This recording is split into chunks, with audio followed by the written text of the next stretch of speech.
¿Cómo evolucionó la relación del Imperio Otomano con los europeos? ¿Cómo iniciaron los otomanos su intento de conquista de Europa? ¿Cómo lograron conquistar al reino húngaro en poco tiempo? Porque hay muchas preguntas por resolver, acompáñenme a historizar. En el Sacro Imperio Romano Germánico, especialmente en los territorios de la Casa de Austria y en Bohemia y Hungría, la frontera con el Imperio Otomano siempre fue vista como una zona peligrosa e insegura. El Imperio Otomano había sido capaz de conquistar rápidamente amplios territorios, llegando a controlar todos los Balcanes para el inicio del siglo XVI. Todos los éxitos de los turcos ayudaron a crear la imagen de que eran sumamente poderosos, y en Europa creció el miedo hacia ellos. Oigan, aquí está re feo. Lagartijo, no seas cobarde. Espantan, le digo. Y ese temor de los habitantes europeos creció cuando el Imperio Otomano, en efecto, decidió realizar incursiones en el territorio. A partir del inicio del siglo XVI, los otomanos llevaron a cabo su intención de conquista de Europa, la cual comenzó en Hungría, y fue exitosa.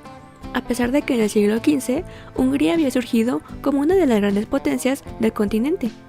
El rey húngaro Matías Corvino construyó un fuerte ejército permanente, conocido como el Ejército Negro, para defenderse de la amenaza turca. Sin embargo, mantener en el campo de batalla a este ejército mercenario era extremadamente costoso, y el rey tuvo que imponer a sus súbditos un impuesto alto para financiarlo. Pero incluso este ejército moderno, costoso y permanente no pudo hacer mucho contra la creciente amenaza otomana. Después de la guerra contra los turcos en 1476, el rey Matías se dio cuenta de que Hungría nunca sería capaz de montar una campaña contra el Imperio Otomano. ¡No puedo hacerlo, don Cangrejo! ¡Soy un fracaso! En cambio, decidió concentrar sus esfuerzos en construir una sólida línea de fortalezas y en mantener la paz con los otomanos, siempre que fuera posible. Debido a los impopulares impuestos que financiaban al ejército, el sucesor de Matías, el rey Vladislao II, tuvo que disolverlo, y en su lugar trasladó la responsabilidad de la defensa de Hungría a las bandaria, o levas feudales. Estas levas, que estaban apoyadas en las fuerzas privadas de los nobles, a menudo estaban mal entrenadas y eran muy difíciles de movilizar, y solo una cantidad muy pequeña de mercenarios, que sumaba menos de 7.000 hombres, la respaldaban. Para el año 1518, las deficiencias de estas defensas eran evidentes para los húngaros, por lo que terminaron por firmar un tratado de paz con el sultán Selim I, para evitar confrontarse con el Imperio Otomano. Pero en 1521, los otomanos decidieron atacar Hungría para intentar su conquista. La decepción. La traición, amigo. Una razón para eso es que desde la toma de Constantinopla en 1457, el Imperio Otomano se había centrado en la superioridad naval en el Mediterráneo oriental, no en las conquistas territoriales. Con eso, la armada turca se convirtió en la potencia dominante en el Mediterráneo, con todos los beneficios económicos y militares que eso conllevaba. Sin embargo, hacia el final del reinado de Selim I, las circunstancias llevaron a los otomanos hacia una política de conquistas territoriales. La necesidad de proporcionar nuevas tierras a la clase sipahi dentro del imperio jugó un papel importante en esto. Los sipahis eran un grupo de aristócratas terratenientes que eran similares a la nobleza europea, salvo que no poseían sus tierras directamente, sino únicamente a través de una concesión del sultán, a cambio de servicios al gobierno otomano. Además de los sipahis, en esa época muchos burócratas civiles y oficiales militares esperaban también concesiones de tierras similares como recompensa por sus servicios. ¡Paguen! Y toda esta demanda de tierras generó presión para que el imperio expandiera sus fronteras para que el sultán pudiera darlas a quienes lo pedían. Y por otra parte, una de las principales razones por las que Hungría se convirtió en su primer objetivo importante fue que era una puerta de entrada que obstaculizaba otras conquistas en Europa. A los objetivos otomanos contribuyó el que para 1521, cuando los otomanos comenzaron su conquista con la toma de Belgrado, Hungría era solamente una sombra de lo que había sido en el pasado.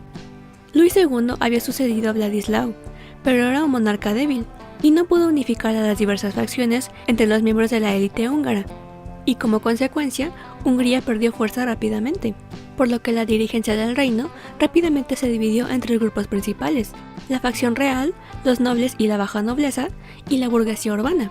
Sin embargo, ninguna de estas facciones pudo obtener el mayor poder, por lo que el reino de Hungría pronto regresó a las disputas internas que lo habían invadido ya antes. Un mes después del inicio de la incursión, las fuerzas otomanas tomaron la fortaleza de Belgrado, la clave para las defensas del sur de Hungría.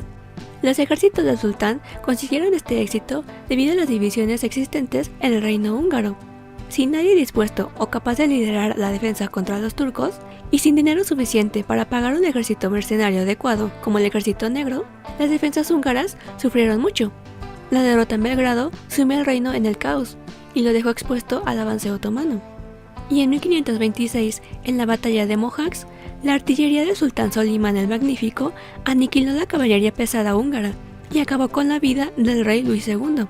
Budapest cayó menos de 2 semanas después. Entonces, Solimán decidió retirarse y dejó que la dieta húngara eligiera a Juan de Zápolya, de Transilvania, como rey, ya que esperaba que le fuera fiel y le rindiera tributo. Con eso, Suleimán quería garantizar la seguridad de Hungría para que el ejército turco pudiera marchar a través de ella rumbo a Austria. Sin embargo, el reino de Hungría no se convirtió inmediatamente en un estado vasallo de los otomanos, porque se sumió en un estado de caos y desorden que hizo muy difícil que los otomanos pudieran lidiar con él. Eso ocurrió porque el ejército otomano era tan fuerte y las defensas húngaras estaban tan desorganizadas que su derrota resultó mucho más fácil de lo que los otomanos hubieran pensado.